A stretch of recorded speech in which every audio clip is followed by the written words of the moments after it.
بسم اللہ الرحمن الرحیم۔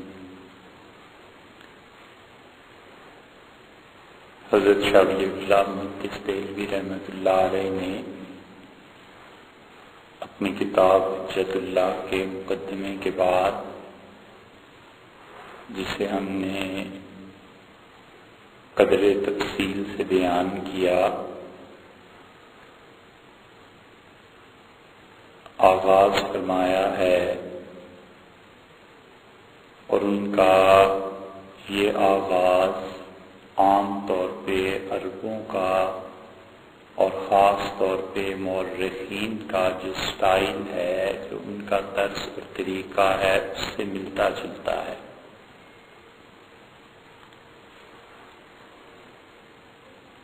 عرب مورخین تاریخ کی ابتدا کرتے ہیں بالعموم حضرت آدم علیہ السلام سے، بلکہ ان سے بھی پہلے اس کائنات میں کیا کچھ ہوتا رہا وہ عام طور پہ ان روایات کو ذکر کرتے ہیں،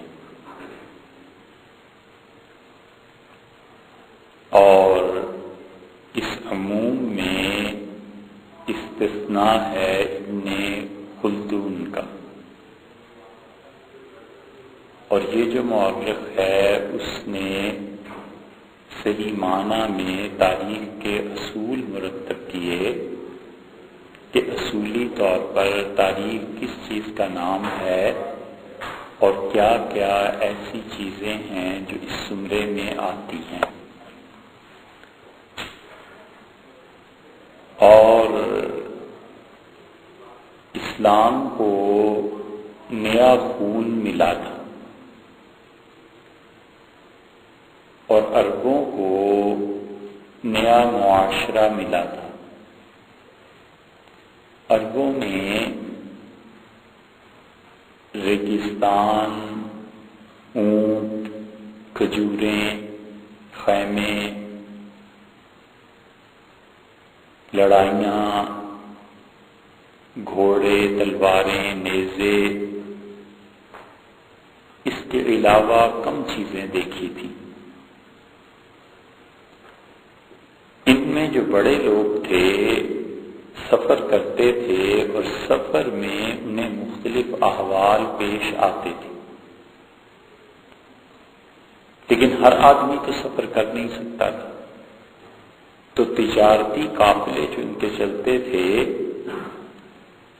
وہ پھر آ کر نئے نئے قصے ان کے سامنے بیان کرتے تھے، جو چاہے حقیقت پر مشتمل تھے، سچائی پر ہی، لیکن اس میں ندرت ہوتی تھی، نیا پن ہوتا تھا، اور یہ دنیا بھر میں رہا ہے کہ پرانے زمانے میں قصہ گو ہوتے تھے اور وہ قصے کہانیاں سنایا کرتے تھے۔ جب تک یہ میڈیا عام نہیں ہوا تھا، ٹیلی ویژن گھروں میں نہیں آیا تھا، تو اب بھی جن لوگوں کی عمر 60 اور 70 کی ہے ان سے پوچھیں کہ اپنے بچپن میں باپ، دادا، پردادا کوئی بھی وہ کہانیاں سناتے تھے اور بچوں کو رات کو کہانیاں سنا دیتے تھے، اور جو بڑے شہر ہوتے تھے ان میں قصہ گو لوگ بیٹھ جاتے تھے اور وہ ایک سے ایک بہترین قصہ گھڑ کے سناتے تھے، اور جب ٹھیک عروج پہ پہنچ جاتا تھا قصہ کہ اب آگے کیا ہوگا، وہ چپ ہو جاتا تھا اور کہتا تھا اچھا بھائی کل بات کریں۔ اب لوگ اس اشتیاق میں اگلے دن پھر آتے تھے۔ عربوں کے یہاں بھی یہی تھا، بہت اچھے قصے کہنے والے لوگ ان کے ہاں تھے، اسی لیے حضور اقدس صلی اللہ علیہ وسلم کی حیات طیبہ میں 2 واقعات ایسے پیش آئے کہ حارث بن کلدہ تھا، شاید سورہ لقمان کی تفسیر میں اس کا نام آتا ہے، تو وہ آیا اور عربوں کو قصے سناتا تھا اور کہتا تھا کہ جو کچھ محمد صلی اللہ علیہ وسلم تمہیں سناتے ہیں وہ زیادہ اچھا ہے یا جو میں سناتا ہوں یہ زیادہ اچھا ہے. اور قصے لڑکے بھالے بیٹھ جاتے تھے، راتوں کو سنتے تھے. اور یہ مکہ مکرمہ میں شام کی مجلس ہوتی تھی، تو وہ گھوما پھرا ہوا تھا دنیا کا، اس لیے درباروں کے قصے، بادشاہوں کے قصے، کہانیاں، جنگ کی داستانیں، یہ سب چیزیں سناتے تھے. تو اللہ تعالیٰ نے اس کی مذمت فرمائی اور اللہ نے فرمایا کہ من الناس من یشتری لہو الحدیث، اور لوگوں میں سے ایسے بھی ہیں جو بیکار باتیں خریدتے ہیں. لہو الحدیث قرآن نے اسے کہا ہے. ہمارے عالمیہ صاحب رحمۃ اللہ علیہ فرماتے تھے کہ مجھ سے کوئی قسم اٹھوائے تو میں قسم کھا کے کہہ سکتا ہوں کہ ہمارے زمانے میں یہ لغو الحدیث ٹیلی ویژن. فرماتے تھے یہ ایسی چیز ہے جو لوگوں کو حقائق کا علم حاصل کرنے سے روکتی ہے. یعنی اس کی افادیت اچھائی تو چلو جو ہوگی سو ہوگی، جتنے % بھی پائی جاتی ہے، لیکن مراد ان کی یہ تھی کہ متعدد لوگ نماز اس کی وجہ سے چھوڑ دیتے. ڈرامہ آ رہا ہے، قسط آ رہی ہے، میچ آ رہا ہے، یہ چیزیں، تو اللہ کی اطاعت میں حرج پیدا ہوتا ہے. اور دوسرا آدمی جو تھا وہ حضور صلی اللہ علیہ وسلم کے پاس آیا اور اسے قریش نے بھیجا، سرداروں نے، اور انہوں نے کہا کہ جاؤ اس شخص سے بات کرو، یہ تم تو دنیا گھومے ہوئے ہو، یہ آدمی کہتا کیا ہے. اور جب وہ آیا اور رسول اللہ صلی اللہ علیہ وسلم نے سورہ حامیم سجدہ کی آیات پڑھنی شروع کی تو وہ حیران ہو کر سنتا رہا. اور جب آپ اس پر پہنچے کہ میری قوم والوں، لوگوں میں تمہیں ڈراتا ہوں تاکہ اس عذاب سے جو عاد اور ثمود پہ آیا تھا، تو وہ اٹھ کھڑا ہوا اور رسول اللہ صلی اللہ علیہ وسلم کے منہ پہ ہاتھ رکھ دیا اور کہنے لگا کہ محمد صلی اللہ علیہ وسلم اپنی قوم پہ رحم کر، یہ باتیں نہ کر. اور وہ واپس آیا اور اس نے کہا اس جیسا کلام میں نے دنیا میں نہیں کہیں سنا. تم جانتے ہو میں بڑے بڑے بادشاہوں کے درباروں میں گیا ہوں، لیکن اس شخص نے جو کلام سنایا ہے عجیب بات ہے. اور جو اس نے کہا کہ عاد اور ثمود والے عذاب سے میں تمہیں ڈراتا ہوں، تو میں تو بالکل کانپ اٹھا اور بھاگ آیا ہوں. میں تمہیں مشورہ دیتا ہوں کہ اسے اس کے حال پہ چھوڑ دو. اگر اللہ نے اسے عزت دی اور اس کے نظریے اور دین کا غلبہ ہوا تو بس ٹھیک ہے، ہم سب کی عزت ہے، اور اگر اسے کچھ ہو گیا تو اچھا ہوا، تمہاری جان چھوٹ گئی. قریش نے کہا کہ وہ ایسا بڑا جادوگر ہے کہ کوئی اس کے جادو سے نہیں بچا. تم جو گئے ہو تو اس نے کچھ پھونک دیا ہوگا، پڑھ دیا ہوگا، بس تم بھی اس کے جادو میں آ گئے. تو اس طرح قصے چلتے تھے. ابن خلدون نے تاریخ میں مقدمات قائم کیے اور اسلام کو یہ عربوں میں نیا خون ملا تھا. جب عرب نکلے ہیں ان قصوں سے، ریگستانوں سے، صحرا سے، نیزوں سے، تو حضور صلی اللہ علیہ وسلم نے جو لوگوں کی تشکیل کی تھی اور لوگوں کی جو شخصیت بنائی تھی، اس شخصیت میں خیر اور سلامتی کا پہلو غالب تھا بنسبت لڑنے کے. اور انہیں یہ سکھایا تھا کہ اصل چیز امن ہے، اصل چیز ٹھنڈا مزاج ہے، اصل چیز گہری سوچ ہے، اور لڑائی وہ وقتی چیز ہے. جب ضرورت پیش آ جائے ضرور اللہ کی راہ میں جہاد کرو، لڑو، لیکن یہ تھوڑی ہے کہ 24 گھنٹے بس لڑنے پہ آمادہ رہو، لوگوں کو قتل کرو اور مارو. بلکہ اصل چیز وہ زندگی کے حقائق ہیں جو رسول اللہ صلی اللہ علیہ وسلم نے انہیں سکھائے. بہت اس کی مثالیں ملیں گی. حضرت زید رضی اللہ عنہ حاضر ہوئے اور زید ابن محلل تھے، ایک زید ابن ثابت ہیں اور زید بھی ہیں رضی اللہ عنہ. یہ رسول اللہ صلی اللہ علیہ وسلم کے آنے سے بھی پہلے اللہ تعالیٰ نے ان میں 3 چیزیں جمع کر دی تھی. اتنی اچھی تیر اندازی اور اتنی اچھی تلوار چلاتا تھا کہ لوگ دور دور سے اس کی تلوار دیکھنے آتے تھے کہ چلاتا کیسے. دوسری چیز خدا نے جو اسے دے دی تھی وہ شعر تھے، شاعری کرتا تھا بہت زبردست. اور تیسری چیز گھڑ سواری تھی. اتنا اچھا گھوڑا دوڑاتا تھا، اتنا اچھا کہ جب یہ جوان تھا تو لوگ اسے کہتے تھے زید الخیل، زید گھوڑا. کسی بھی قوم میں جب ادب میں، لٹریچر میں مبالغے کا صیغہ استعمال کرتے ہیں تو جس چیز کے ساتھ اس کی نسبت ہوتی ہے گویا اسے وہی قرار دے دیتے. کہتے ہیں یہ تو بیٹا شیر ہے، تو یہ نہیں کہتا بہادر ہے، کہتا ہے شیر ہے، یعنی مطلب اس میں اوصاف کو پائے جاتے ہیں. تو گھڑ سواری اتنی اچھی تھی کہ زید الخیل لوگوں نے کہنا شروع کر دیا کہ ایسا زید جو گھوڑا ہے. حضور صلی اللہ علیہ وسلم کا سنا، خدمت میں حاضر ہوئے اور شعر پڑھتے تھے بہت اچھے. ایک شعر ہے ان کا جس میں انہوں نے کہا کہ مرد ہونے کا پتہ اس وقت چلتا ہے جب آدمی گھوڑے پر سوار ہو اور جنگ دونوں ہتھیلیوں کے درمیان ہو، پیس دے آدمی لوگوں یا اپنے مخالفین. بہت اونچے درجے کی شاعری. تو رسول اللہ صلی اللہ علیہ وسلم نے پوچھا آپ کا نام، تو ان کا زید الخیل. تو رسول اللہ صلی اللہ علیہ وسلم بدل دیا، فرمایا نہیں، زید الخیر، زید خیر والا، خیر گھوڑے والا نہیں. یہ مزاج بتاتا ہے کہ لڑنا جہاد وہ دین کے فرائض میں ہے، لیکن وقتی طور پر ہے. جب پیش آئے گی تب ہے، جب نہ پیش آئی تو کیا ضرورت. جو شخصیت بنائی وہ زید الخیر کی تھی. خود رسول اللہ صلی اللہ علیہ وسلم کے زمانے میں ان کا انتقال ہو گیا تھا 9 ہجری میں. تو یہ عرب جب نکلے ہیں اس سارے ماحول سے تو انہیں کیا چیز ملی؟ ریت کی بجائے سبزہ زار زمینیں، گھاس، سبزیاں، پھل.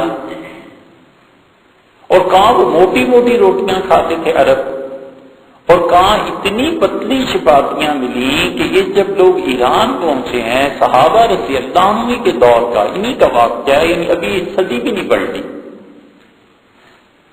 تو انہوں نے گوشت کھا لیا اور روٹیاں اٹھا کر ہاتھ صاف کرنے لگے. تو ایرانی ہنس پڑے. تو انہوں نے کہا کیوں ہنستے ہو؟ انہوں نے کہا یہ کیا کر رہے ہو؟ تو انہوں نے کہا ہاتھ صاف کرتے ہیں. تو انہوں نے کہا یہ کیا چیز ہے؟ رومال ہے. تو انہوں نے کہا یہ تو روٹی ہے. تو بڑے حیران ہوئے عرب صحابہ رضی اللہ عنہ کی اتنی پتلی روٹی دنیا میں پکتی. یہ ایسی ہے جسے آپ میں سے کوئی لکھنؤ چلا جائے، وہاں ایسی پتلی روٹیاں پکتی ہیں کہ ایسی پاکستان میں دیکھنے میں نہیں آتی. حیرت ہوتی ہے کہ اتنا پتلا پھلکا اور وہ بھی 2 تہہ کا، یہ کیسے پکاتے ہیں. اب عرب اس صحرا سے نکلے تھے، اس کے مقابلے میں انہیں سبزہ زار وادیاں ملی.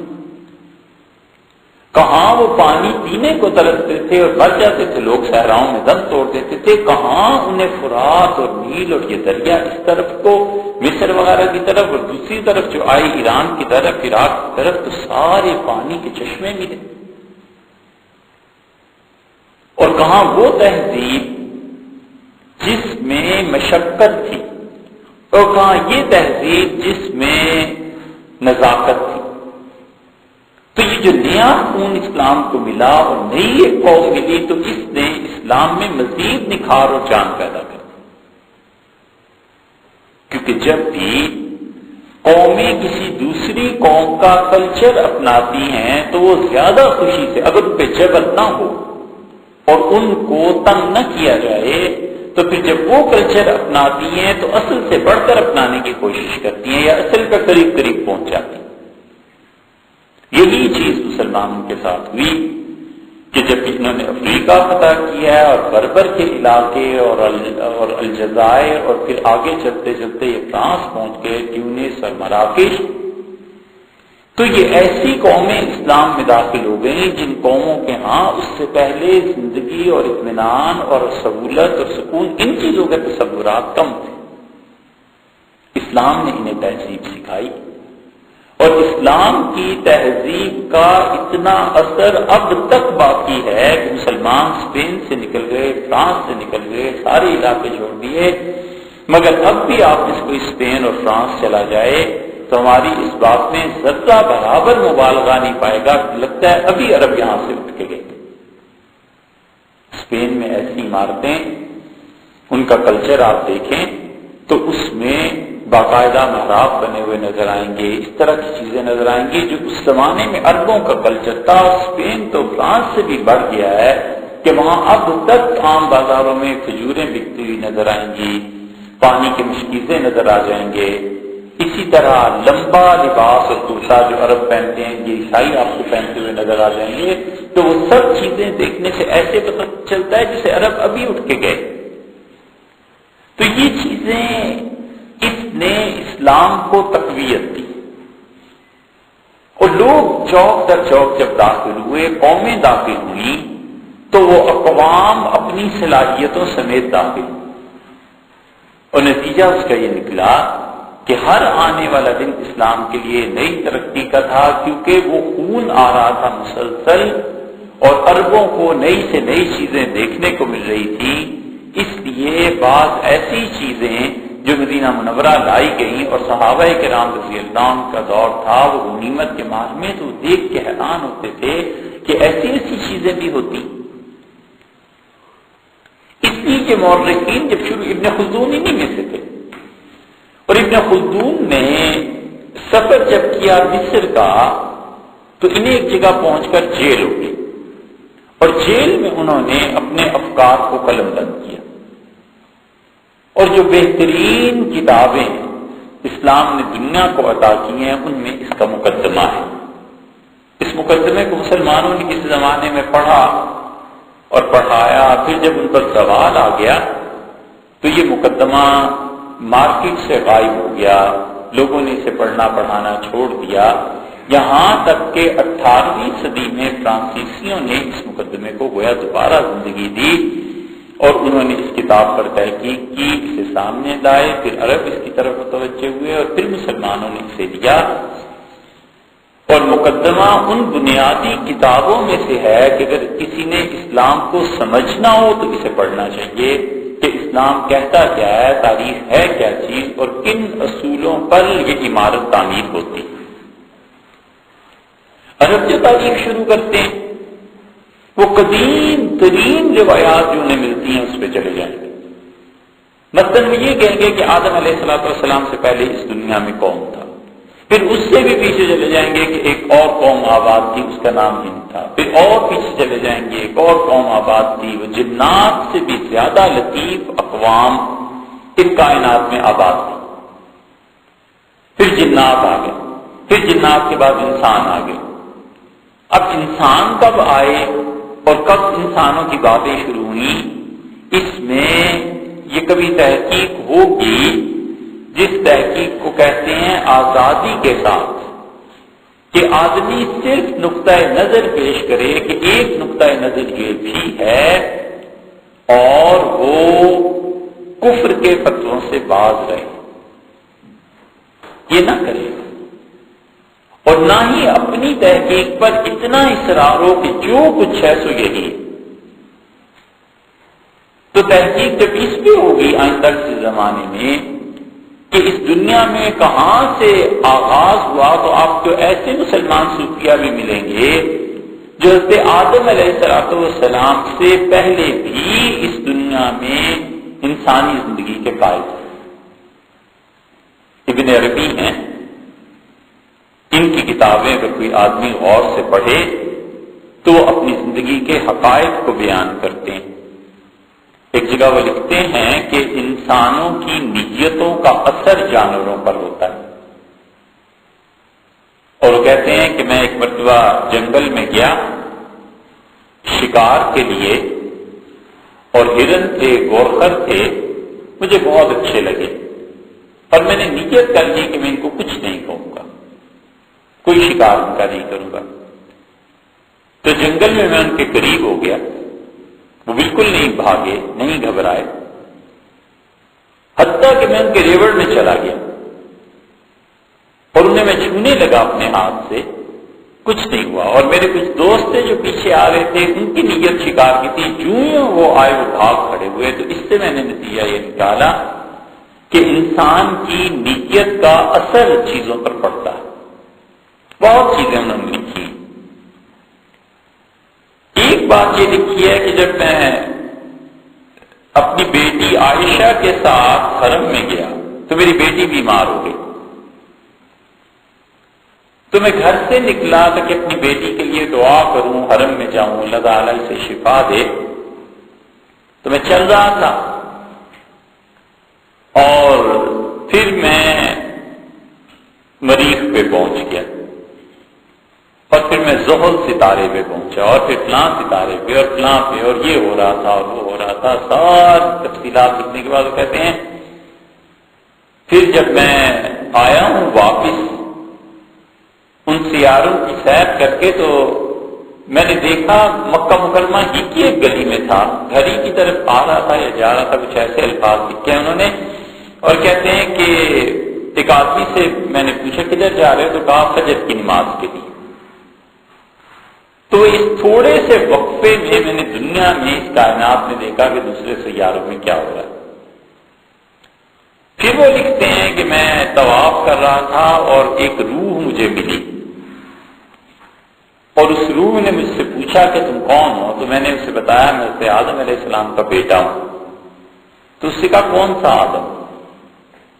میں نے کہا کیا مطلب؟ تو اس سے کہا بہت آدم گزرے ہیں، تم کس آدم کے بیٹے ہو؟ تو میں نے کہا یہ جو آدم علیہ السلام تھے ان کا اچھا یہ آخری آدم جو آیا تھا، تم اس کے بیٹے ہو۔ ایسی چیزیں صوفیہ کے یہاں اور بھی ملیں گی، خاص طور پہ یہ جو تصوف کا غلبہ رہا ہے عثمانیوں کے دور میں، اور رشحات ہے مثلا، یہ نقشبندیہ سلسلے کی بہت معتبر کتابوں میں سے ہے۔ رشحات کو پڑھیں گے تو اس میں ایسے مکاشفات چیزیں ملیں گی، ان سب چیزوں کی کچھ نہ کچھ اصل ضرور ہے۔ تو وہ جنات سے بھی پیچھے اس کائنات کی بات کرتے ہیں۔ حضرت شاہ ولی اللہ رحمۃ اللہ علیہ نے بھی اپنی اس کتاب کو حجت اللہ کو جو شروع کیا نا، تو انہوں نے لفظی اعتبار سے خلق اور بدع دو لفظ استعمال کیے کہ اس عالم کی تخلیق کیسے ہوئی، یہ کائنات بنی کیسے۔ یہ بدع کا لفظ جو ہے اس کا مطلب ہے کوئی ایسا نظریہ یا ایسا فعل جو اس سے پہلے نہ پایا جاتا ہو، اور کنویں کو بھی بدعیہ کہتے تھے کہ ایسا کنواں جو پہلی مرتبہ کھودا جائے۔ بدیع اللہ کی ذات، اس کو اس لیے بدیع کہتے ہیں اللہ کی ذات کو کہ اس کے پیدا کرنے سے پہلے اس کائنات کی کوئی مثال ہی نہیں تھی، اسی لیے اللہ نے فرمایا بدیع السماوات، اللہ آسمانوں کو بغیر کسی قبل کی مثال کے پیدا کرنے والا ہے۔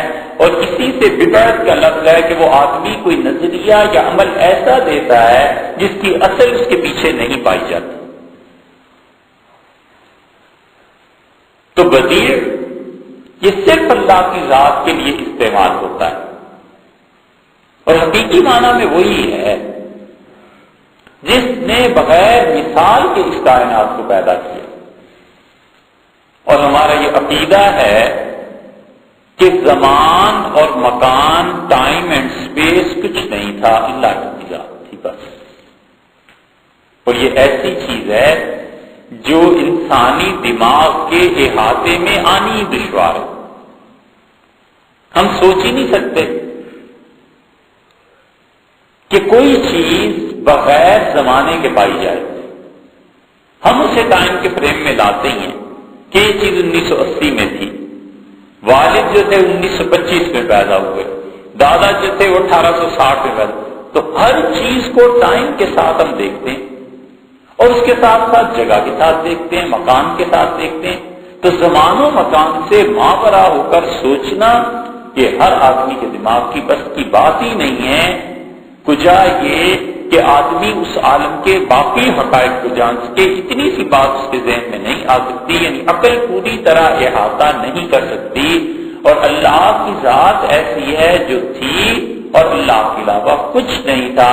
یہ کائنات کی حدود جو ہیں یہ بھی نہیں تھی، ٹائم بھی نہیں تھا،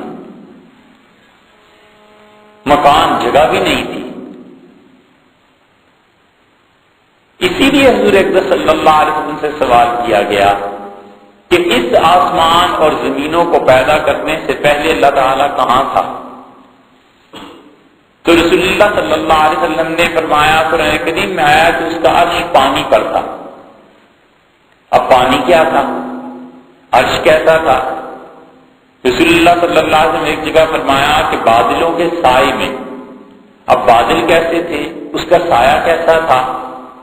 بات اتنی ہو سکتی تھی جتنی کہ لوگ سمجھ سکتے تھے، اس سے زیادہ اگر بات کی جاتی تو لوگوں کی عقل اسے تسلیم نہ کرتی، وہ اسلام لانے کی بجائے نئی بات میں پڑ جاتی.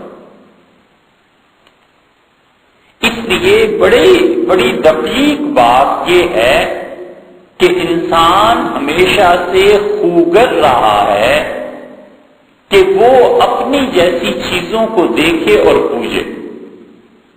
ہاتھ ہو، پاؤں ہو، چہرہ ہو، کچھ نہ کچھ ہونا چاہیے. اب اللہ تعالیٰ کی ذات کے لیے کیا کرنا ہے؟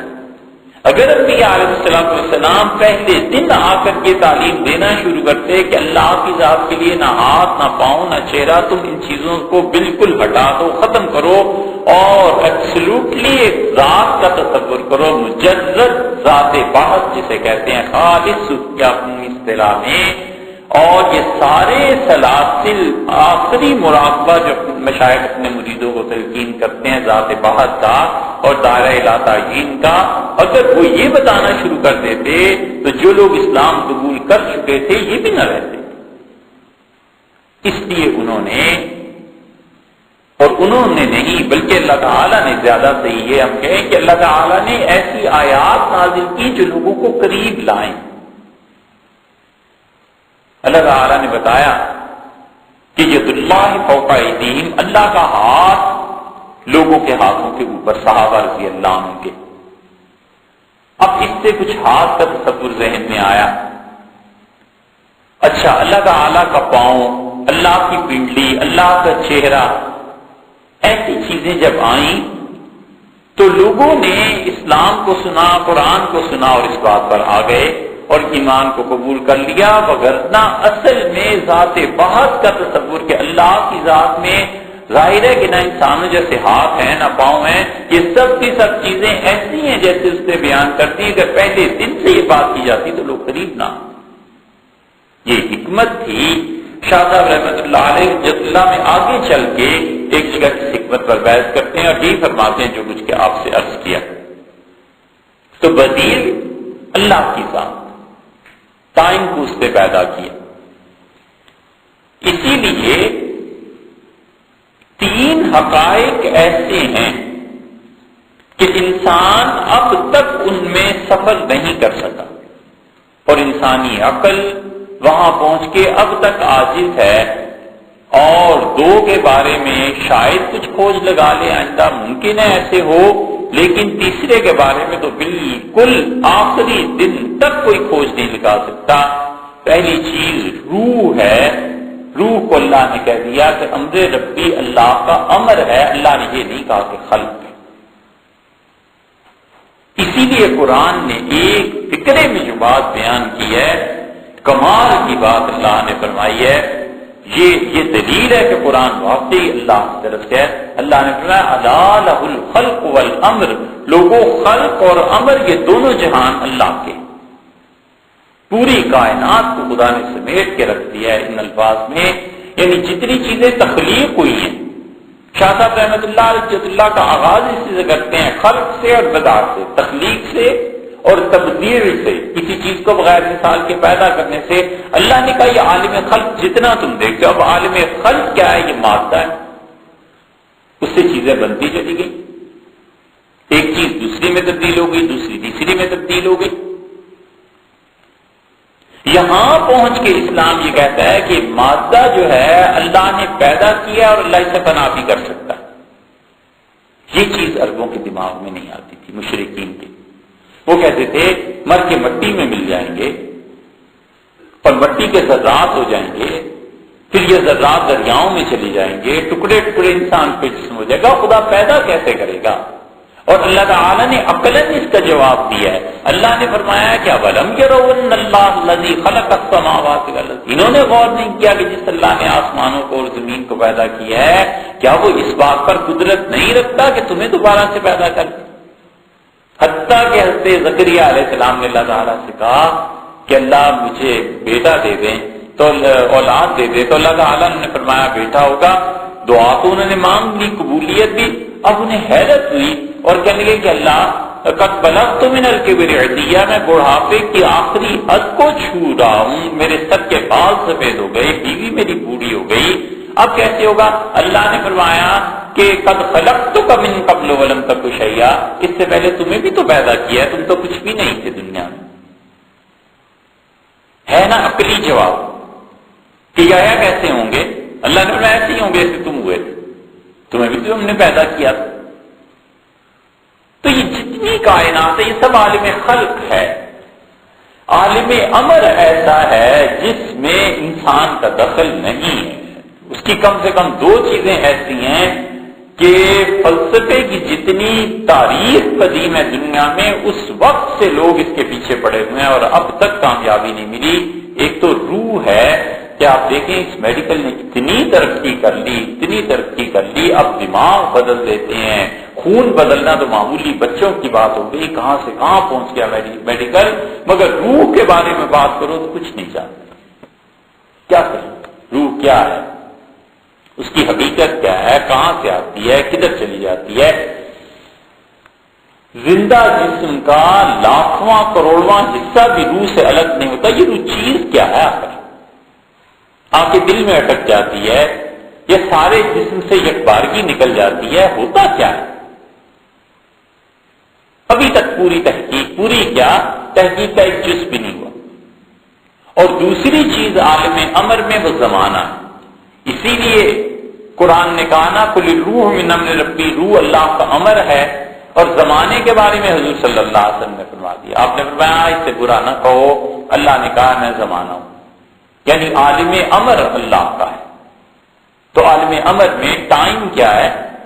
یہ افلاطون اور ارسطو سے لے کے اب تک لوگ بحثیں کرتے چلے آتے ہیں، لیکن ٹائم کے بارے میں زیادہ سے زیادہ کہتے ہیں کہ میٹر جو ٹریول کرتا ہے، مادہ ایک دوسری جگہ سے دوسری جگہ جو سفر کرتا ہے، اس وقفے کا نام زمانہ ہے، لیکن زمانے کے حقائق یہ چیزیں کچھ پتہ نہیں ہے کہ کیا ہے۔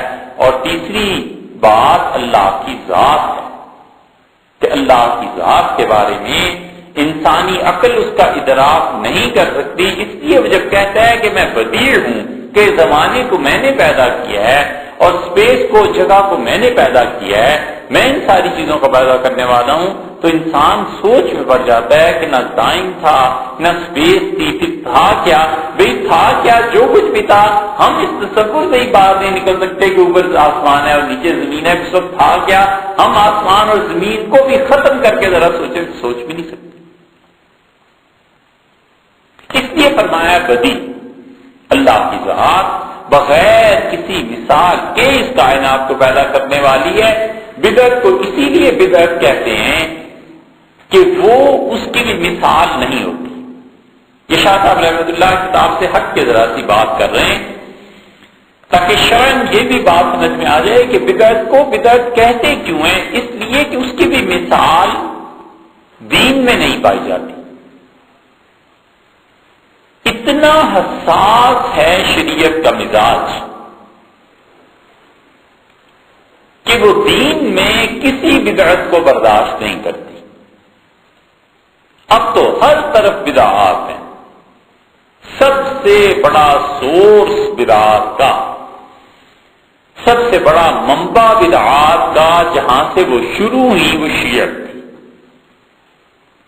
کہ انہوں نے سب سے پہلا طبقہ یا فرقہ جنہوں نے دین میں نئی نئی چیزیں ایجاد کرنا شروع کی، نئی رسومات ایجاد کرنا شروع کی۔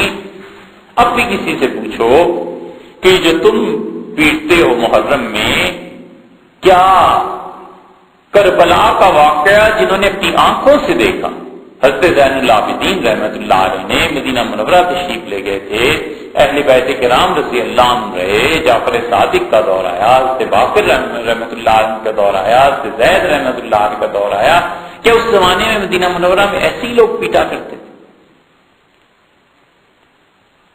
سب سے بڑا سورس بدعات کا یہ، اور اس کے بعد بدعات کو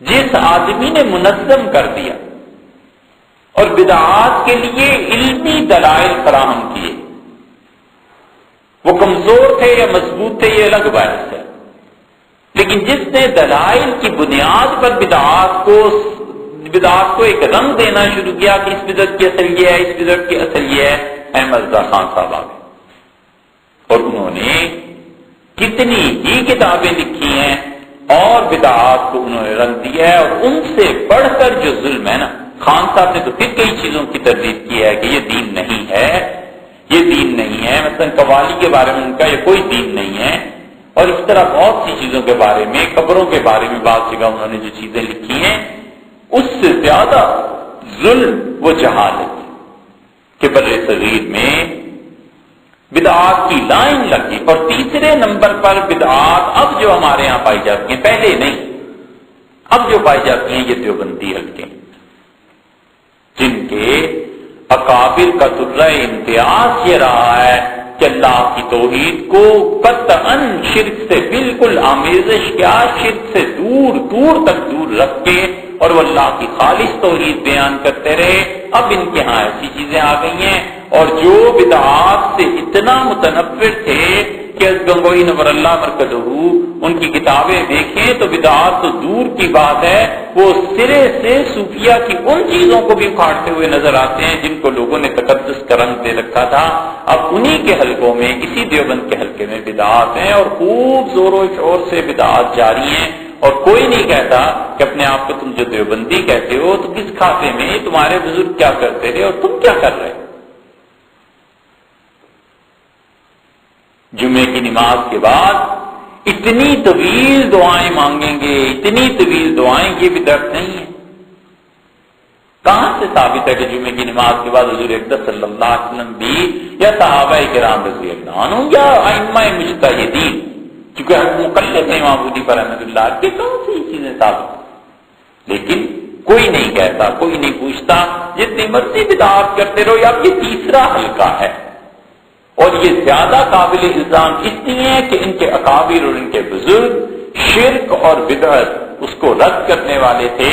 ہم نے خود یہ بات سنی، ایک مرتبہ نہیں کئی مرتبہ رائے بریلی کی خانقاہ میں حضرت ابو الحسن ندوی رحمۃ اللہ علیہ رات کو تراویح کے بعد بیٹھتے تھے تو ہاتھ سے اشارہ کر کر کے کہتے تھے کہ دیکھو خبردار اس رائے بریلی کے حدود میں کوئی بدعت داخل ہونے دی، خبردار یہاں کوئی شرک کا کام ہوا، دیکھو میرے بعد بھی یہاں پر بدعت کو داخل نہ ہونے دینا، شرک کو داخل نہ ہونے دینا، یہ ہمارے اکابر کا طریقہ ہے۔ یہ مولانا اسماعیل شہید رحمۃ اللہ علیہ کا، سید صاحب رحمۃ اللہ علیہ کی وراثت یہ، لیکن اب دیوبندی حلقے ان کے یہاں بدعات ہوتی ہیں اور کوئی نکیر نہیں کرتا، اور ان لوگوں کا مزاج ایسا شدید تھا، خاص طور پہ دیوبند ہے، اصل میں یہ حضرت گنگوہی نور اللہ مرکزہ کی فکر کا نام ہے بس،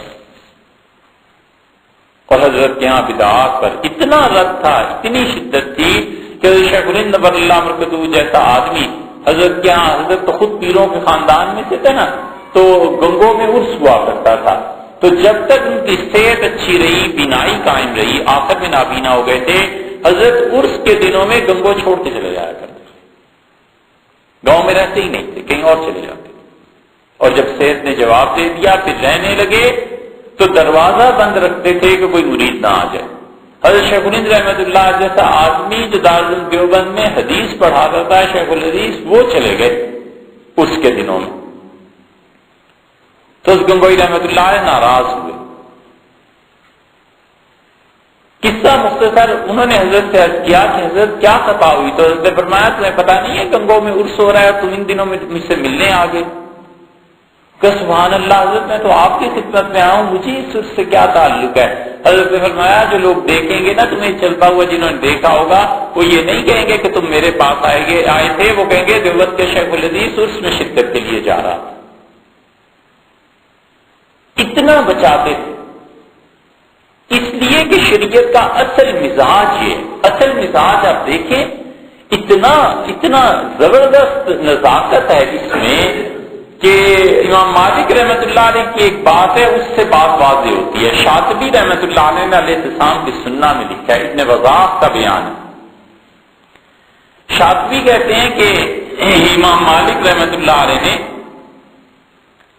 مسجد نبوی کے مؤذن کو بلایا، اور وہ کرتا کیا تھا کہ وہ صبح کی نماز آذان کے لیے جب آتا تھا تو آتے ہوئے لوگوں کو آواز دے دیتا تھا کہ صبح صادق ہو گئی. ایسی کوئی حرکت تھی. تو امام مالک رحمت اللہ سے بٹھایا اور اسے کہنے لگے کہ تم جانتے ہو اس شہر میں رسول اللہ صلی اللہ علیہ وسلم 10 سال رہے، پھر ابو بکر، عمر اور عثمان رضی اللہ عنہ کا دور رہا ہے، اور ان سارے لوگوں نے اپنے دور میں کبھی بھی یہ نہیں کیا کہ فجر کی اذان کے ساتھ یہ کرے جو تم کرتے. تو دیکھ اس شہر میں وہ کام نہ کر جو رسول اللہ صلی اللہ علیہ وسلم نے نہیں کیا اور تینوں خلفاء نے نہیں کیا. چپ ہو گیا. کچھ دن کے بعد اس نے یہ حرکت شروع کر دی کہ جب فجر کی اذان دیتا تھا، غالباً مینارے پہ ہوتی ہوگی، اونچی جگہ پہ ظاہرہ ہوتی ہوگی، تو گلا صاف کرتا تھا ایسے. امام مالک رحمت اللہ کے گھر مسجد نبوی کے ساتھ تھا. یہ وہ گھر تھا جو عبداللہ ابن مسعود رضی اللہ عنہ کا گھر تھا، اور جب وہ کوفہ تشریف لے گئے تو امام مالک رحمت اللہ علیہ کے جو بڑے تھے انہوں نے یہ گھر خرید لیا تھا. اس وجہ سے مسجد نبوی کے بالکل قریب قریب جو گھر تھے ان میں آواز جاتی تھی. امام مالک رحمت اللہ سے پھر بلا لیا اور فرمایا یہ کیا گلا صاف کرتے ہو؟ میں نے تمہیں کہا نہیں تھا کہ اس شہر میں وہ کام نہ کر جو رسول اللہ صلی اللہ علیہ وسلم اور تینوں خلفاء نے نہیں کیا.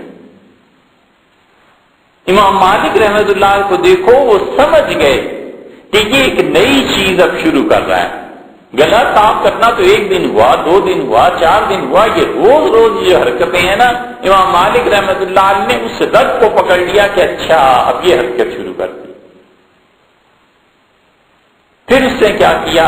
وہ بھی ایک بدعتی تھا، باز آنے والا کہاں تھا. اس نے کیا کیا کہ لوگوں کے گھروں کا دروازہ کھٹکھٹانے لگا کہ نماز کے لیے، یا آواز دینے لگا. تو امام مالک رحمت اللہ سے بلا کے اور ڈانٹا اور فرمایا میں نے تمہیں ایک بار نہیں روکا تھا کہ مت وہ کام کرو جو رسول اللہ صلی اللہ علیہ وسلم نے کیا؟ کیا تمہارے لیے اتنا کافی نہیں ہے کہ آزان دے دو بس؟ یہ دین کا مزاج ہے. بدعت کے بارے میں اتنا حساس ہے کہ امام مالک رحمت اللہ نے گلا صاف کرنے کی اجازت نہیں دی. وہ جانتے تھے نیت کے اندر کیا خرابی ہو سکتی ہے، کیا گڑبڑ ہے. ذرا سی بات اور عرض کریں، امام مالک رحمت اللہ نے اس روایت میں تینوں خلفاء کا نام لیا، حضرت علی رضی اللہ عنہ کا نام نہیں لیا. اس لیے کوئی سے بیان کو سن کے یا پڑھ کے یہ سوچ سکتا ہے کہ حضرت علی رضی اللہ عنہ کا نام کیوں نہیں لیا. اس کی وجہ اور ہے. وجہ اس کی یہ ہے کہ حضرت عثمان رضی اللہ عنہ کی خلافت کا جو سانحہ پیش آیا ہے، سیدنا علی رضی اللہ عنہ بڑے زیرک اور دانا آدمی تھے، خلیفہ راشد تھے. آخر وہ سمجھ گئے، اور اس سے بھی پہلے یہ دانائی حضرت معاویہ رضی اللہ عنہ نے کی. حضرت معاویہ رضی اللہ عنہ آئے اور انہوں نے رنگ ڈنگ دیکھے نا، جو اہل مدینہ میں جو باغی آ گئے تھے، انہوں نے حضرت عثمان رضی اللہ عنہ سے کہا کہ امیر المومنین آپ ہمیں اجازت دیں کہ ہم فوج کا استعمال کریں اور ان باغیوں کو ختم کریں. انہوں نے کہا نہیں، رسول اللہ صلی اللہ علیہ وسلم کے شہر میں خون کی اجازت نہیں دے سکتا. ان کا امیر المومنین پھر شام تشریف لے جائیں، میرے ساتھ ہجرت کر لیں. انہوں نے کہا معاویہ، رسول اللہ صلی اللہ علیہ وسلم نے فرمایا تھا کہ المدینہ خیر لہم لو کانوا یعلمون، لوگوں کو کاش پتہ چل جائے کہ مدینہ منورہ کی زندگی بہترین زندگی ہے، سب سے اچھی ہے، تو میں تو رسول اللہ صلی اللہ علیہ وسلم کی ہمسائیگی نہیں چھوڑ سکتا۔ انہوں نے کہا پھر آپ شہادت کے لیے تیار رہیں۔ یہ جو بات تھی نا کہ شام چلے جائیں، یہی بات حضرت علی رضی اللہ عنہ کی، خلافت لے کے وہ شام وہ کوفہ تشریف لے گئے، کیونکہ انہیں پتا تھا کہ اب خون ہو گیا ہے مدینہ منورہ میں، اور اہل مدینہ منورہ کی عزت اور احترام اور تقدس کو اپنی جگہ قائم رہنے دو، یہاں دارالحکومت نہ بناؤ۔ اگر دارالحکومت بنے گا تو میرے خلاف کل کوئی لوگ آئیں گے، تو پھر یہی صورت جو یہاں پیش آئے گی۔ تو سیدنا علی رضی اللہ عنہ کوفہ چلے گئے، دارالحکومت اس جیسے انہوں نے دارالخلافہ ادھر منتقل کر لیا۔ تو منصور خلیفہ جب آیا مدینہ منورہ تو اس نے امام مالک رحمۃ اللہ علیہ سے پوچھا کہ آپ کی موطا میں سب کی روایتیں ملتی ہیں، حضرت علی رضی اللہ عنہ کے شاگردوں کی روایتیں کیوں نہیں؟ تو امام مالک رحمۃ اللہ نے کہا کہ امیر المومنین بات یہ ہے کہ سیدنا علی رضی اللہ عنہ کوفہ تشریف لے گئے تھے اور ان کے شاگرد وہیں تھے، یہاں ہمارے شہر میں نہیں تھے، تو میری ان سے چونکہ ملاقات نہیں ہوئی حضرت علی رضی اللہ عنہ کے اصحاب سے، ان کے دوستوں سے، ان کے شاگردوں سے، اس لیے میں ان کی روایات زیادہ میرے پاس پہنچی۔ امام مالک رحمۃ اللہ کا اپنا بھی حال ایسے ہی تھا، مدینہ منورہ میں دنیا بھر کے لوگ آتے تھے، تو علم تو خود کھینچ کے اس شہر میں آ رہا تھا، اس لیے وہ اپنے ہی شہر میں علم حاصل کرتے تھے، اور علم حاصل کرنے کے لیے خود امام مالک رحمۃ اللہ علیہ کہیں جاتے تھے یہ نہیں تھا، وہ نہیں جاتے تھے کہیں، اس لیے کہ علم خود آ جاتا تھا وہاں پہ۔ تو اس لیے انہوں نے تینوں خلفاء کا اور رسول اللہ صلی اللہ علیہ وسلم کا نام لیا، اور انہوں نے کہا اس شہر میں وہ کام نہ کر جو رسول اللہ صلی اللہ علیہ وسلم رہے ہیں 10 سال اور تینوں خلفاء کرام رضی اللہ عنہ نے نہیں کیا۔ اور اس سے بھی پیچھے اگر آپ چلے جائیں تو ہدایت کی ایک شرح کفایہ، اس کے آذان کے باب میں یہ بات آتی ہے کہ ایک آدمی نے آذان دینے کے بعد عمر رضی اللہ عنہ کے دور میں سیدنا عمر رضی اللہ عنہ کے سامنے یہ کہہ دیا لوگوں کے کہ صلاۃ جامعہ، نماز کا ہو گیا، نماز تیار ہے، تو عمر رضی اللہ عنہ سے ڈانٹا خوب اور فرمایا جو تم نے آذان دی ہے کیا یہ کافی نہیں ہے کہ نئی بات کرتے ہو مراد؟ اور سیدنا عمر رضی اللہ عنہ سے بڑھ کر حضرت علی رضی اللہ عنہ نے کیا، اور حضرت علی رضی اللہ عنہ کے سامنے جب یہ واقعہ ہوا کہ کسی آدمی نے آذان کے بعد لوگوں کو مسجد میں آنے کی دعوت دی، تو حضرت علی رضی اللہ عنہ اتنے ناراض ہوئے کہ مسجد ہی میں تھا وہ، تو اس نے کہا لوگوں کو کہ آؤ نماز کیجیے، تو حضرت علی رضی اللہ عنہ نے فرمایا اس بدعتی کو مسجد سے نکال دو۔ بحر الرائق بھی آیا، بحر الرائق میں جہاں آذان اور اقامت سے متعلقہ چیزیں ہیں وہاں پر کہ انہوں نے کہا اس بدعتی کو مسجد سے نکال دو، آذان ہو گئی ہے، بس آذان کافی نہیں۔ اتنا حساس مزاج ہے شریعت کا کہ شریعت کسی چیز کو اپنے اندر زائد کے طور پہ آنے کو برداشت ہی نہیں کرتی۔ اس لیے جتنی بھی بدعات ہیں ان کا ایک درجہ تو یہ ہے، حضرت مجدد الفسانی سرہندی رحمۃ اللہ علیہ کو پڑھے نا، تو حضرت مجدد رحمۃ اللہ علیہ کا جو مسلک تھا اور جو شاہ ولی اللہ رحمۃ اللہ علیہ کا مسلک تھا، دیوبند کا اصل مسلک وہی تھا۔ یہ اب دیوبندیوں میں جو بدعات آئی ہیں اس کو کون پوچھتا ہے، مگر اصل مسلک وہی تھا۔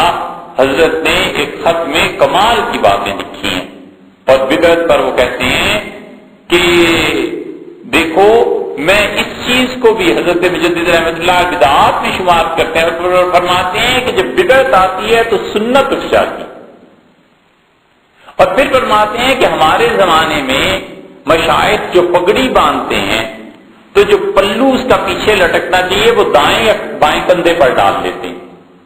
حضرت مجدد رحمۃ اللہ علیہ فرماتے ہیں یہ بدعت ہے، اور تم کہو گے کہ یہ سنت کو کیسے اٹھاتی ہے، تو میں تمہیں بتاتا ہوں کہ سنت یہ ہے کہ دونوں کندھوں کے درمیان رسول اللہ صلی اللہ علیہ وسلم کا شملہ ہوتا تھا، جب وہ آدمی دائیں اور بائیں کر لے گا تو اس سنت کو چھوڑ دے گا، اس طرح بدعت سے سنت اٹھ جاتی ہے۔ اور ایک جگہ تو کمال ہی کی ہے، ہم آدھی عبارت پڑھ کے جب پڑھی تھی تو سوچتے رہے کہ اب حضرت مجدد رحمۃ اللہ علیہ کیا کہیں گے آگے، اور یہ دیکھو یہ ایسی بدعت ہے جس کو بعض فقہا نے مستحسن لکھا ہے، اچھا لکھا ہے۔ کہتے ہیں کسی شیخ کا کسی بزرگ کا انتقال ہو جائے تو انتقال کے بعد کفن میں انہیں پگڑی بھی پہنانی چاہیے. یہ ترکوں کا جب غلبہ ہوا ہے اور ترکوں میں تصوف کا، تو تصوف کی راہ سے جو بدعات آئی تھی ان میں سے ایک یہ بھی تھی. اور ترکی کے جو مشائخ تھے خاص طور پہ نقشبندیہ سلسلے کے، یہ اپنے مشائخ کو پگڑی پہناتے تھے، تدفین کرتے تھے. حضرت مجدد الفسانی رحمۃ اللہ اس کی مخالفت کی ہے اور فرماتے ہیں کہ پگڑی جب پہناؤ گے تو سنت اٹھ جائے گی. ہم سوچتے رہے کہ سنت کون سی اٹھے گی، یہ تو بدعت ہو گئی نا، اضافہ ہو گیا. حضرت نے لکھا ہے سنت 3 کپڑے ہیں، یہ 4 کپڑے ہو جائیں گے. اس سے اندازہ ہوا کہ کہاں ان کی نظر پہنچی ہے. فرماتے ہیں کہ سنت میں 3 عدد ہے کپڑوں کا، 3 سے جب تم 4 کرو گے تو بدعت بھی اختیار کرو گے، اور سنت 3 کپڑے تھے کفن میں مرد کے، وہ سنت اٹھ جائے گی. اس لیے اتنا حساس مزاج شریعت کا کہ شریعت کسی چیز کو جو بدعت کے طور پہ اسے برداشت نہیں کرتی. اور یہ بدعات جو آتی ہیں جب کسی قوم میں شروع ہو جاتی ہیں نا، تو پھر بدعات ختم کرنا اتنا آسان نہیں ہوتا. بڑے بڑے مشائخ، بڑے بڑے علماء، پورا طبقہ زور لگا دیتا ہے، زندگیاں گزر جاتی ہیں، مگر بدعات اس زمانے میں ختم نہیں ہوئی جب علم تھا. تو اب تو جہالت نے ایسا دامن پکڑا ہے اس امت کا کہ وہ گھر سے نکلتی ہی. اب علم رہا ہی نہیں جیسا علم ہونا چاہیے تھا، اب تو جہالت ہے. اس کی ایک مثال آپ کو دیں کہ جب بدعات کسی قوم میں آ جاتی ہیں، یا کسی قوم میں کیا مسلمانوں میں جو آ گئی تو اب تک نہیں نکلی. کرامتہ کا جب غلبہ ہوا ہے مصر پہ، اور مصر میں فاطمیوں کی حکومت قائم ہوئی ہے، تو فاطمیوں نے اپنے دور میں جتنے کام کیے ان میں سے ایک یہ جامع الازہر ہے. جامع الازہر جو ہے بنیادی طور پہ شیعہ نے بنائی تھی، کرامتیوں. لیکن پھر حکومت کے قبضے میں آ گئی تو حکومتوں پر پھاڑ پچھاڑ کے ساتھ ساتھ چیزیں بھی بدلتی رہی، لیکن اصلاً اس کے بانی وہ تھے. 1000 سال پہلے انہوں نے اس کو بنایا تھا. مصر پہ جب ان کا غلبہ ہوا تو ذہبی رحمت اللہ علیہ نے تاریخ میں اور سیر اعلام النبلاء میں لکھا ہے کہ جس نے فتح کیا اس نے کہا گدھے لاؤ، جہاں بھی مل جائے. فوج کو حکم ہو گیا، گدھے لائے گئے تو اس نے کہا رات کو گدھوں کو ذبح کر کے ان کے سر مجھے دے دینا، کر میرے سامنے پیش کرنا، اور ہر سر میں نیزہ نیچے لگا ہوا ہونا چاہیے. اگلے دن فوج نے تیار کر دیے تو دیکھا اس نے تو گنوائے 200 گدھے تھے جن کے سر نیزوں پر چڑھائے ہوئے تھے. تو اس نے کہا کاتبوں کو بلاؤ. کاتب بلائے گئے. اس نے کہا ہر گدھے کے نام پر کسی صحابی کا نام لکھو، اس پہ لکھو یہ ابوبکر ہے، یہ عمر ہے، یہ عثمان ہے، یہ فلاں ہے، یہ فلاں ہے، یہ فلاں ہے. اور 200 گدھوں کے چہروں پر صحابہ کرام رضی اللہ عنہ کے نام لکھوا کے معاذ اللہ اس نے کہا قاہرہ میں جتنے اہل سنت کے مشائخ اور علماء ہیں، یا جس کے گھر کے اوپر چھت پہ جاؤ تو ذرا نمایاں طور پہ نظر آتا ہے لوگوں کو، وہاں جا کر یہ نیزے نصب کر دو، زمین میں کھود کے یا باہر دروازوں پر لگا دو، اور ساتھ انہیں کہہ دینا کہ خبردار اگر یہ نیزے اتارے گئے یا گدھوں کے سر اتارے گئے تو گورنمنٹ تمہارا سر اتار دے. یہ انہوں نے کیا. جو کام انہوں نے شروع کیا، ہر نماز سے پہلے، آذان سے پہلے ائمہ اثنا عشر پہ سلام پیش کرتے تھے.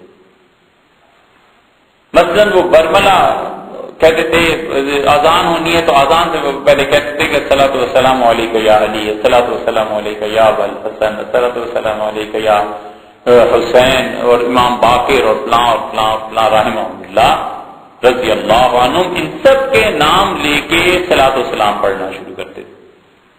یہ چل پڑا. ہوتے ہوتے حکومت جو مرکزی تھی وہ حنفیوں کی آ گئی. زمانے کا اتار چڑھاؤ ہے، اکھاڑ پچھاڑ ہے، آج اس کی حکومت کل اس کی. تو جب زنگیوں کے ہاں حکومت آئی ہے اور سلطان صلاح الدین ایوبی رحمت اللہ علیہ کو مصر دیا گیا تو سلطان جانے سے پہلے بہت دن سوچتے رہے. حکومت کی طرف سے تقاضا تھا کہ جلدی پہنچو.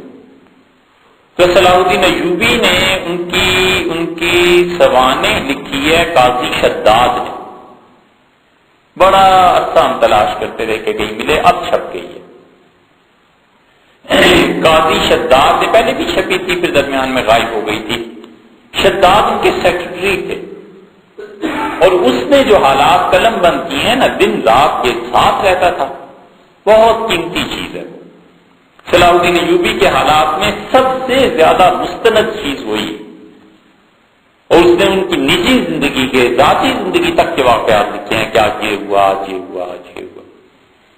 اس میں انہوں نے لکھا ہے کہ سلطان بہت سوچتے رہے، اور پھر انہوں نے اپنے دوستوں کو بلایا اور نے کہا اب تک جو میں شراب پیتا تھا نا، میں اس سے توبہ کرتا ہوں، اور اللہ نے مجھے مصر دیا ہے بغیر میری خواہش کے. حکومت مجھے بھیج رہی ہے، تو میرا خیال ہے کہ جس اللہ کو یہ منظور ہے کہ مصر مجھے دے، اس اللہ کو یہ بھی منظور ہے کہ بیت المقدس مجھے دے دے. بیت المقدس تو عیسائیوں کے پاس.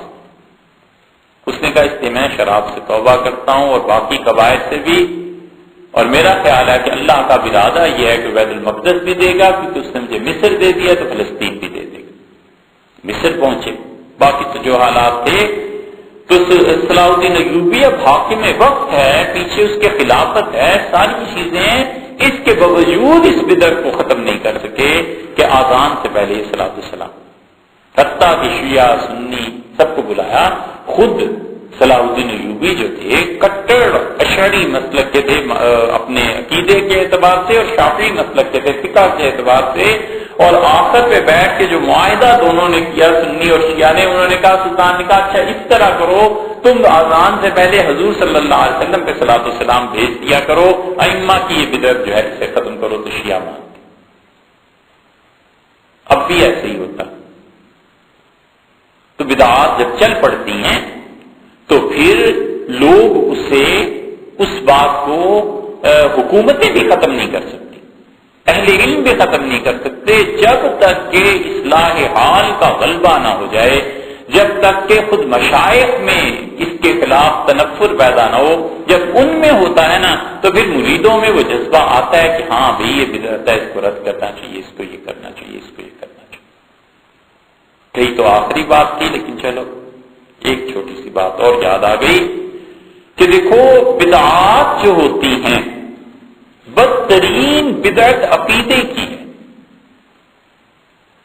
اہل تشریع جو ہیں، اسی طرح معتزلہ، اسی طرح قدری، جبری، جتنے فرقے اسلام کی ابتدائی صدیوں میں بنے نا، ابتدائی صدیوں میں فکری اعتبار سے بدعتی بنے، فکر کے اختلافات پیدا ہوئے، اس لیے کہ مسلمانوں کا لیول بہت اونچا تھا. ہر آدمی پڑھا لکھا تھا، ہر آدمی قرآن کی تفسیر جانتا تھا، حدیث کو جانتا تھا. ان کی جہالت تھوڑی ہی تھی. حاکم نیشاپوری رحمۃ اللہ علیہ کہتے ہیں کہ میں گیا ایک مرتبہ ایک شہر کا ذکر کرتے ہیں، تو کہتے ہیں میں نے اپنا سامان رکھا، سواری سے اتارا تو دو کلی آئے. تو اسے کہنے لگے کہاں جانا ہے؟ تو میں طالب علم تھا، میں نے کہا سرائی میں لے چلو. تو وہ جب سامان اٹھا کے چلنے لگے تو وہ آپس میں باتیں کرتے جاتے تھے. میں ذرا قریب ہوا کہ باتیں کیا کر رہے ہیں. تو ایک کہہ رہا تھا قرآن کی سائد کی تفسیر یہ ہے، دوسرا کہہ رہا تھا عبداللہ ابن عباس رضی اللہ عنہ نے یہ کہا ہے. پھر وہ آپس میں بحث کرتے رہے. تو میں نے کہا مہربانی کر کے میرا سامان نیچے رکھ دیں. تو میں نے کہا کیوں؟ چونکہ میں نے کہا آپ تو بڑے اہل علم میں سے معلوم ہوتے ہیں اور معاشی طور پہ آپ پریشان ہوں گے، اس لیے آپ مزدوری کر رہے ہیں، تو یہ نہ کریں، میں ویسے ہی پیسے دے دیتا ہوں. تو ہنسے اور سامان لے کے چلنے لگے. میں نے کہا بتائیں تو صحیح ہوا کیا؟ انہوں نے کہا سبحان اللہ، ہمارے شہر میں کون سا ایسا کلی اور سبزی بیچنے والا ہے جسے قرآن کی تفسیر نہ آتی ہو؟ اس کا عجیب بات کرتے ہو، قرآن کی تفسیر کیا بات ہے، یہ سب کو آتی ہے، مزدوروں کو ساروں کو آتی ہے. میں نے کہا تمہارے شہر میں علماء، اس نے کہا ہم جب فارغ ہوتے ہیں یہاں سے تو علماء کی مجلسوں میں جاتے ہیں اور ہمارا یہ حال ہوتا ہے کہ ان کے علم کا دبدبہ، اتنی معلومات، اتنا پرمغز بیان ہوتا ہے کہ میں شرم آتی ہے، بیٹھ جائیں ہم کھڑے ہو کے سنتے. یہ مسلمانوں ہی کا حال تھا. جب اتنا علم تھا تو اعمال کی بدعات کم تھیں، ان میں فکری اختلافات زیادہ تھے۔ فکری بدعت کیا تھی؟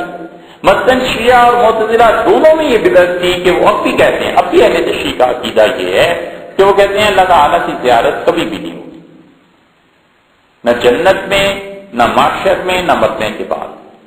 اہل سنت والجماعت کہتے ہیں اللہ نے کہا ہے وجوہ یومئذ ناظرۃ الی ربہا ناظرہ، اور قیامت کے دن مومن ایمان والے لوگوں کے چہرے خوش و خرم تازہ ہوں گے، اپنے پروردگار کو دیکھ رہے ہوں گے، تو اللہ کی زیارت ہوگی، یہ ہوگا۔ وہ کہتے ہیں نہیں ہوگی۔ یہ بدعت انہوں نے ایجاد کی، معتزلہ نے، شیعہ نے۔ اور اب کسی شیعہ سے جا کے پوچھ لینا تجربہ کر کے، انہیں خود بھی نہیں پتا ہوگا کہ ہمارا عقیدہ کیا ہے، اس لیے کہ کبھی عقیدے کو پڑھا ہو تو پتا ہو نا کہ عقیدہ کیا ہے۔ تو یہ فکر کی بدعات زیادہ تھی ابتدائی دور میں، اس لیے معتزلہ اپنے آپ کو مسلمان کہتے تھے، ہم بھی مسلمان ہی میں کہتے ہیں، لیکن فکری بدعت میں مبتلا تھے، خارجی تھے، انہیں مسلمان ہی بات میں آنے والوں نے کہا، لیکن بدعت میں مبتلا تھے۔ اہل تشیع کی بہت سی شاخیں تھیں، ان میں زیدی جو ہیں، زیدی جو تھے، ان کے عقیدے بہت اچھے صاف ستھرے تھے، لیکن کچھ بدعات تھی۔ تو اب یہ جتنے بدعتی تھے نا، اس کے مقابلے میں اہل سنت والجماعت تھے، تو جو بات سنانی تھی وہ یہ ہے کہ امام شافعی رحمۃ اللہ علیہ کے حالات میں لکھا ہے، امام شافعی رحمۃ اللہ علیہ نے فرمایا کہ میں ایک مرتبہ سویا تو خواب میں میں نے دیکھا تو کچھ نہیں انہوں نے، لیکن آواز دی گئی کہ شافعی مانگ جو کچھ بھی مانگے، ہم تم پہ احسان کرنا چاہتے ہیں۔ تو امام شافعی رحمۃ اللہ علیہ کہتے ہیں میں نے کہا اللہ پروردگار میں اسلام پہ موت چاہتا ہوں، ایمان کی موت آ جائے۔ ظاہر ہے اس سے بڑی دنیا میں نعمت کیا ہے جس کا کوئی تصور کر سکے۔ تو مجھ سے کہا اس نے کہ جب تم مجھ سے دعا مانگو تو صرف یہ نہ کہا کرو کہ اسلام پہ موت آ جائے، یہ کہنا آئندہ سے مجھ سے دعا یہ مانگنا ہے کہ الاسلام والسنہ، اللہ اسلام پر اور سنت پر موت دے، اہل سنت والجماعت میں سے اٹھ کے مرو۔ یہ کیا بات ہے؟ اس لیے کہ معتزلی بھی تو مسلمان ہی تھے نا، اور کہنے کو یہ خارجی بھی مسلمان تھے، بہت سے اور قدری جبری وغیرہ وغیرہ یہ اپنے آپ کو مسلمان ہی کہتے تھے، تو انہیں سکھایا گیا کہ صرف مسلمان ہونے کی بات نہ کرو، تمہارے زمانے میں تو ہر آدمی اپنے آپ کو مسلمان کہتا ہے، یہ بھی ساتھ مجھ سے مانگا کرو کہ اہل سنت والجماعت میں سے ہو کے بڑھو۔ تو بدعات کے بارے میں اتنے حساس ہیں اسلام کے سارے طبقے اور اہل سنت والجماعت کہ وہ کہتے ہیں قطعاً کوئی چیز بدعت کی جو نئی ہے اس کو تو آنے ہی نہ دینا، اس کو گھسنے ہی نہیں دینا۔ اسی لیے محققین صوفیہ تک لکھتے ہیں کہ جو ہم ذکر تلقین کرتے ہیں اپنے مریدوں کو، اور ہم کہتے ہیں کہ جہر سے ذکر کرو، ضرب لگاؤ الا اللہ پہ، اگر کوئی آدمی یہ سمجھے کہ الا اللہ کی ضرب الا اللہ کو زور سے کہنے سے ثواب ہوتا ہے تو یہ بدعت ہے۔ وہ کہتے ہیں یہ صرف تمہارا علاج ہے، اس کے علاوہ کچھ نہیں، جب علاج ہو جائے گا تو پھر اللہ کا قرب انہی اذکار کے ذریعے حاصل ہوگا جو کتاب و سنت سے ثابت